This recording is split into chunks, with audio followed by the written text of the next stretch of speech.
Have you ever wondered which arrow rest gives you the best accuracy out in the field?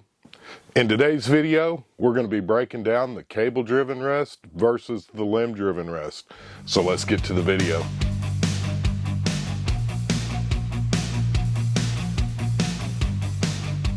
In today's video, we're going to be comparing two of the most popular rest styles out there.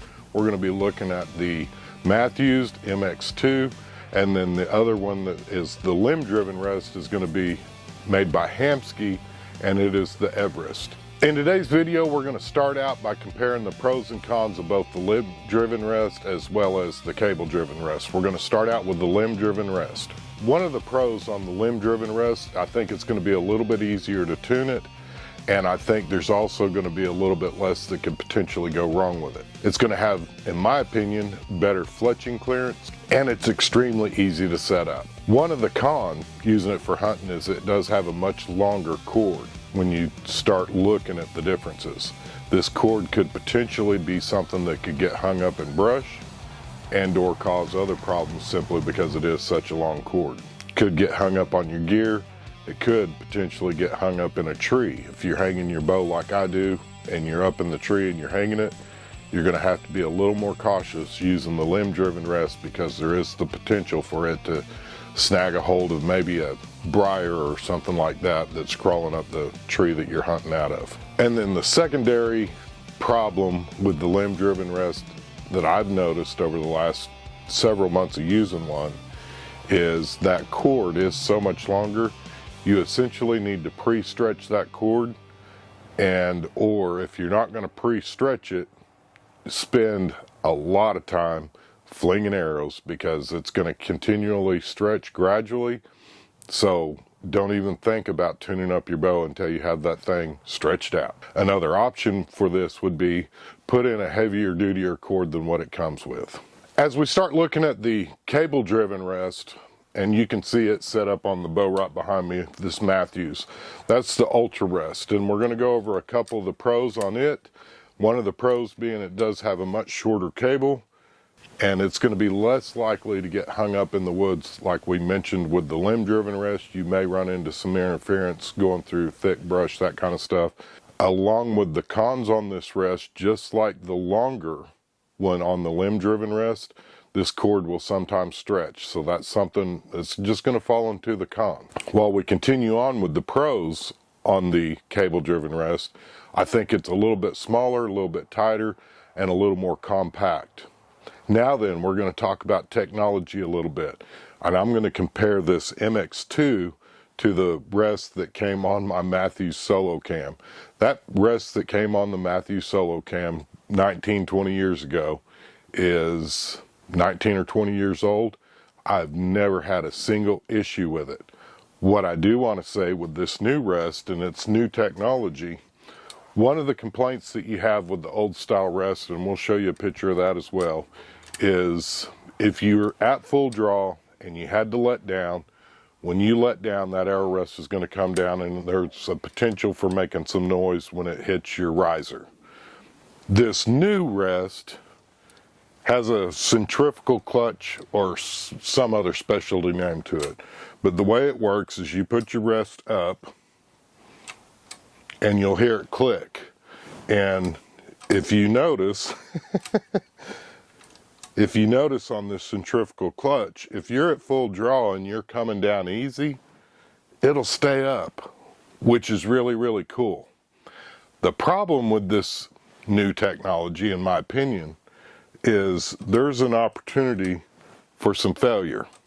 And if you keep doing this, it takes a lot more of the centrifugal force. Could that lead to a failure? I don't know, but I know that anything that there's mechanical, the more mechanical stuff you have on your hunting setup, the greater chance that you're going to have a failure in the field. So is this newer technology worth that extra money? That's a decision that you're going to have to make and come up with on your own. Like I say, I think probably the coolest feature, especially comparing it to the old Mathews. And if you've ever been out in the woods waiting on that buck to step out in your clearing, and you've been at full draw longer than you care to be, being able to let this down and the arrow rest not fall down, and hold your arrow to where it would be a lot quicker for your drawback on the next time when he does step out where you need him to be. I think that's actually really, really awesome. I think it's cool technology. But again, is this something that's going to potentially lead to a failure out in the woods? I have not had a failure with it. On my old Mathews bow, what I did is I put some silent hide on it, and that is how I kept the bow quiet. The Hamskea, they've kind of thought about that in the process, so they make you a little rubber cradle that you can put up in front that'll keep your arrow from banging onto your riser if you do have to let it down in a hunting situation. But what I need from you guys now, if you guys have used either one of these rests, comment down below and let us know what your thoughts are. What are some of the pros and cons that I potentially missed in this video with either one of the rests? If you have been using the Mathews, if you've seen a failure out in the woods, comment down below, let us know what your experience has been. And the same with the limb-driven rest, the Hamskea, if you guys have experienced a failure with it, comment down below and let us know. Again, both of these are relatively new, and I have not had a failure with either one. One other thing that I would like to add in about a potential con, if you change the draw length on using your Mathews bow, say that you're changing your draw length for whatever reason, with that shorter line going to the cable in this cable driven rest, you're going to have to make an adjustment there for certain if you change draw lengths to get your timing back right. On the limb driven rest, you may or may not have to, depending on how much you're changing the draw length, because it's tied to the limb. So in my mind, the limb-driven rest actually kind of wins in that category based on the fact that you won't have to, if you change draw lengths, retie that cable or make it shorter for the limb-driven rest. So that's something else to think about. Guys, I do want to remind you of this. We do have a giveaway going, and we're giving away a buddy heater as soon as we hit 7,500 subscribers. I'm hoping that that happens sometime this month. You do have to be a subscriber to enter to win. I'll put a link to that video right over here to where you can go over if you're interested in winning a buddy heater. And then a friend of ours here on YouTube, he has a channel called The Outdoor Source. He's actually got a video to where he's going to be giving away a Mathews bow. But if you guys want to go over and check out his channel and have an opportunity to win his bow that he's giving away, I'll put a link down below to where you can go over and check out his channel. One thing that I always enjoy doing when I'm doing these reviews is talk about something that nobody else is talking about. We're going to start out, both of these arrow rests have full enclosure, meaning that if you're out in the woods, there's a good chance you're not going to have your arrow fall completely off the rest, because it does have the full enclosure, both the Mathews and the Everest that we're looking at today. One thing that nobody's talking about that I thought I'd share with you guys, or at least I haven't seen it in any other videos, is this. Hamskea does offer a first responder and or military discount. If you guys are familiar with GovX, and I know any of you that are following along that are military or first responder probably already have a GovX login. Their website at Hamskea is not that sophisticated. They don't have that feature built into their website.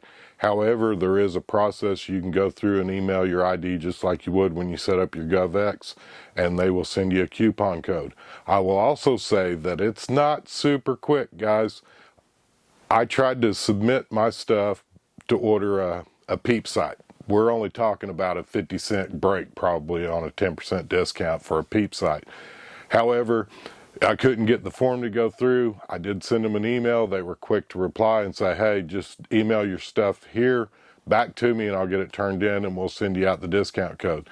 I got the reply within a day. I never have gotten a discount code. So that's something to think about, and it may help you with your decision on which way you want to go.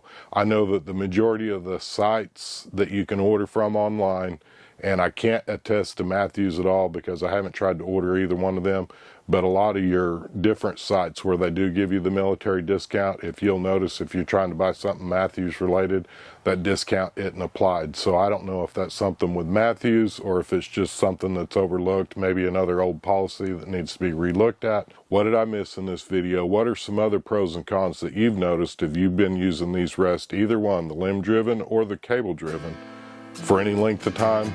Let us know what your experience has been. I hope that you all have a blessed week, and let's get outside and make something happen.